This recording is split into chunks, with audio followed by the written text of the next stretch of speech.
Olá, meus amigos da imunologia. Bom, como todos sabem, nos últimos dias nós tivemos os primeiros casos de Covid-19 aqui no Brasil. A doença que é causada pelo vírus SARS-CoV-2. E aí, para saber um pouco mais sobre essa doença, sobre esse vírus, nós reunimos especialistas de diversas áreas como imunologia, virologia, genômica comparativa, para poder explicar sobre quais são os métodos de diagnóstico sendo desenvolvidos, quais são as citocinas induzidas pela infecção, quais são os receptores e quais células são infectadas pelo vírus e até o que diferencia a genômica desse vírus com outros vírus similares. Espero que vocês gostem. Os coronavírus pertencem a uma importante família de vírus RNA, comuns em diferentes espécies animais, tais como morcego, gato, entre outros. Em humanos, eles estão amplamente distribuídos e sendo associados principalmente a quadro respiratório do trato gastrointestinal, mas geralmente os sintomas se assemelham ao resfriado comum na maioria dos indivíduos imunocompetentes. Esses vírus se diferenciam geneticamente e estão classificados em 4 gêneros: alfa-coronavírus, gama, delta e beta-coronavírus. No gênero beta inclui vírus de interesse humano e entre eles 2 vírus considerados de origem zoonótica e que foram associados à infecção em humanos, só que com perfil de maior gravidade e letalidade. O vírus SARS, associado à síndrome respiratória aguda grave, e o vírus MERS, associado à síndrome respiratória do Oriente Médio. Em relação ao novo coronavírus, identificado em 2019, um estudo recente da semana passada, eles realizaram análises comparativas das sequências genéticas de amostras do novo coronavírus em relação a outros coronavírus previamente identificados. E esse novo coronavírus foi também classificado como um beta-coronavírus, assim como o MERS e SARS.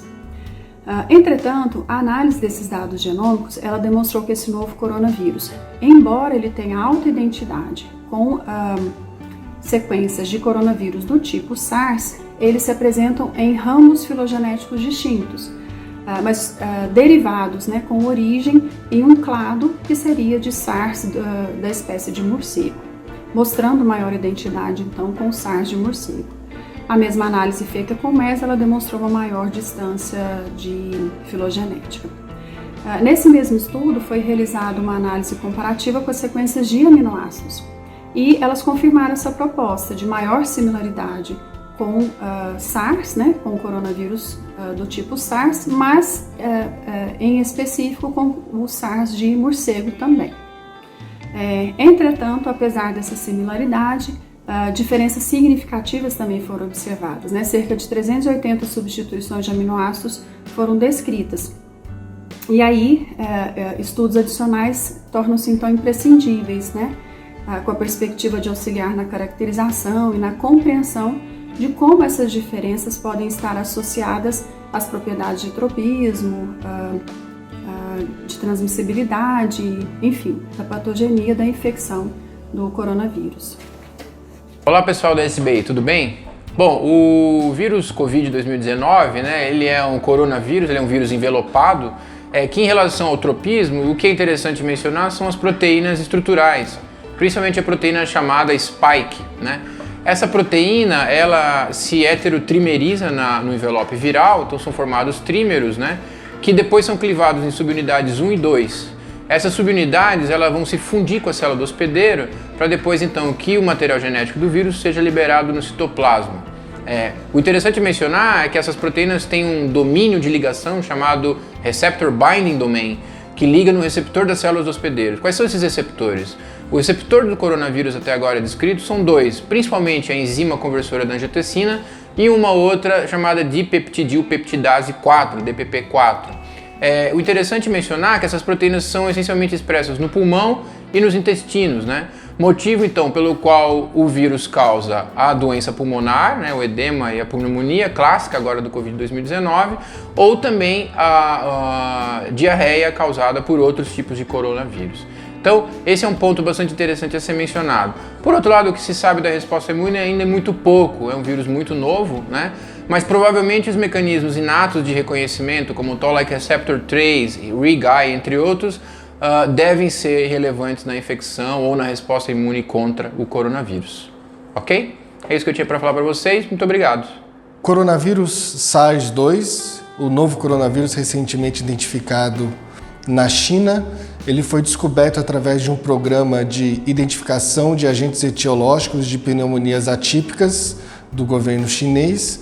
Esse vírus foi inicialmente isolado em cultura celular e teve o seu genoma sequenciado através de ensaios de metagenômica ou PCR convencional ou sequenciamento convencional de Sanger. Sequências desse vírus foram rapidamente disponibilizadas à comunidade científica internacional e diferentes grupos elaboraram ensaios moleculares de detecção, baseado basicamente em real-time ou em nested PCR. Ambos os ensaios, tanto de real-time quanto de nested PCR, eles têm alvos específicos na ORF1ab do gene, do genoma viral, núcleo capsídeo ou no envelope e um ensaio no spike. A Organização Mundial de Saúde ela disponibiliza 6 ensaios atualmente no site deles, e cada ensaio desenvolvido por um laboratório diferente. Então você tem um ensaio desenvolvido no CDC da China, um ensaio desenvolvido na Charité, na Universidade de Medicina Charité de Berlim, da Alemanha, um ensaio desenvolvido no CDC dos Estados Unidos, um ensaio desenvolvido na Tailândia, um ensaio desenvolvido no Japão.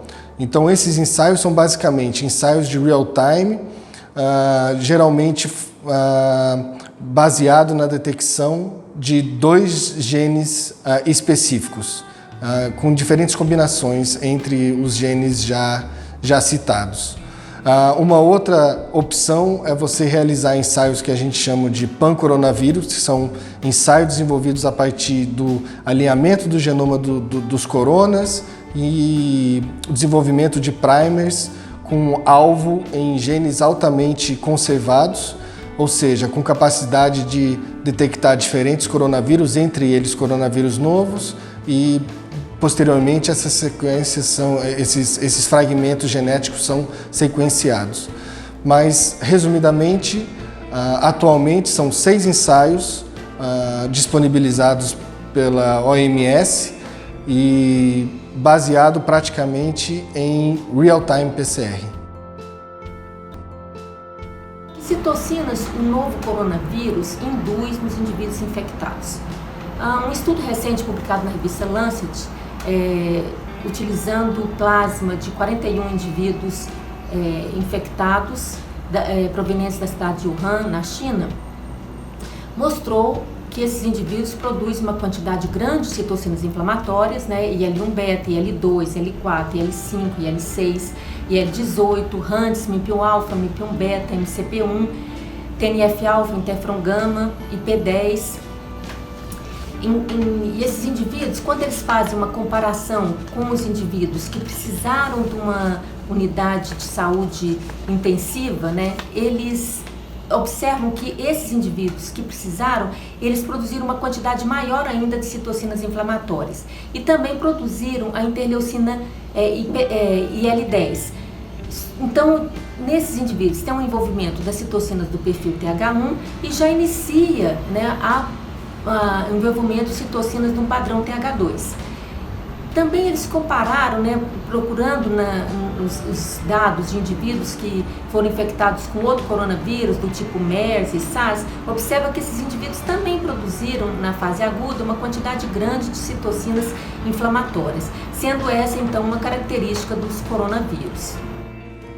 Agora foi, pela similaridade filogenética, ele foi identificado como um SARS-2. Então a gente tem o SARS-1, que apareceu em 2003, e teve assim uma forte propagação até 2004 e continuou pipocando até 2006, mas não tem causado grandes problemas em humanos.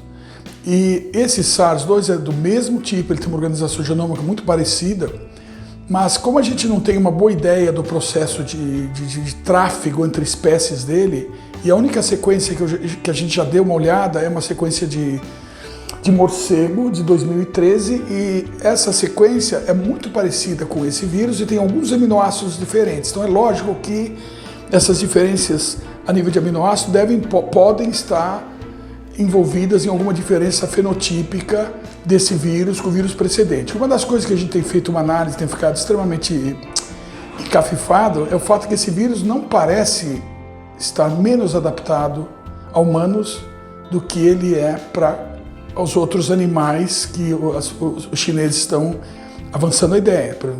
Ele é menos adaptado para morcego do que para humano. Recentemente falaram do pangolim, é menos adaptado ainda. E quando a gente olha a genealogia viral recente com relação a um vírus de 2013 de morcego parecido com esse, a sensação que a gente dá é que esse vírus já estava espalhando há mais tempo do que o final do ano passado. Isso pode ter uma implicação complicada se isso for evidenciado, porque pode ser que esse é um vírus que já tivesse tendo algum espalhamento entre humanos e eventualmente alguma mutação pode ter acontecido, ele se torna, digamos assim, mais virulento, mais patogênico. Isso é uma possibilidade, mas a gente não pode dizer. Das modificações de aminoácidos nas proteínas virais que a gente observa, nenhuma delas foi avaliada no contexto do aumento da patogenia. Então, nesse momento, a gente ainda não tem essa resposta que, obviamente, é muito importante. Como vocês devem imaginar, são necessários vários anos de pesquisas e ensaios clínicos para se desenvolver uma vacina, testar sua eficácia, sua segurança e aí colocar no mercado. Então, não é tão simples criar uma nova vacina. Só que, atualmente, agências de regulação, governo, imunologistas e a indústria farmacêutica já estão trabalhando juntos para criar uma vacina num tempo recorde contra esse vírus. Por exemplo, a CEP já está financiando empresas como a Inovio, que para fazer uma vacina baseada em DNA, a Moderna e a CureVac para produzir vacinas baseadas em mRNA e a BARDA e a Sanofi fazendo vacinas de proteína recombinante desse vírus. Existem várias coisas que precisam ser levadas em consideração quando você vai fazer uma vacina.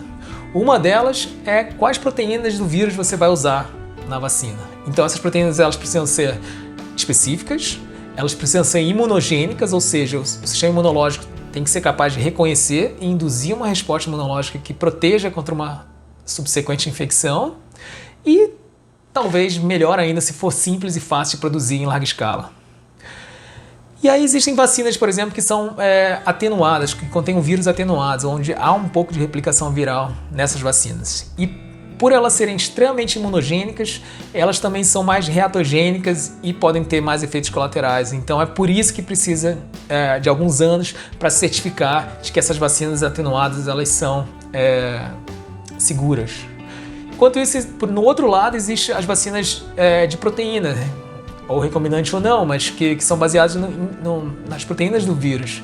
O que acontece é que elas são extremamente seguras, porque não há replicação viral lá, só que também não são muito imunogênicas. E aí, por isso, também precisa de vários anos para poder certificar de que a proteína escolhida foi purificada corretamente, induz uma resposta imunológica boa. E aí, uma das saídas para tudo isso é fazer essas vacinas baseadas em DNA ou mRNA. O que é isso?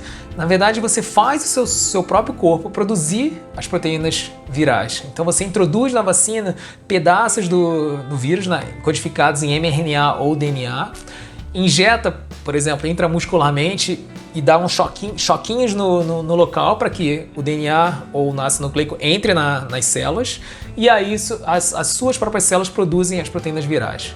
Como não existem vírus lá, ou seja, os pedacinhos de DNA e RNA que você está colocando na vacina não produzem o vírus inteiro, essas vacinas são extremamente seguras porque não há nenhuma chance de um vírus ser produzido a partir dessa vacina. Bom, mas enquanto não há ainda vacinas na prateleira, eu acho que o melhor jeito é você evitar serem infectados e, se forem infectados, evitar espalhar o vírus por aí.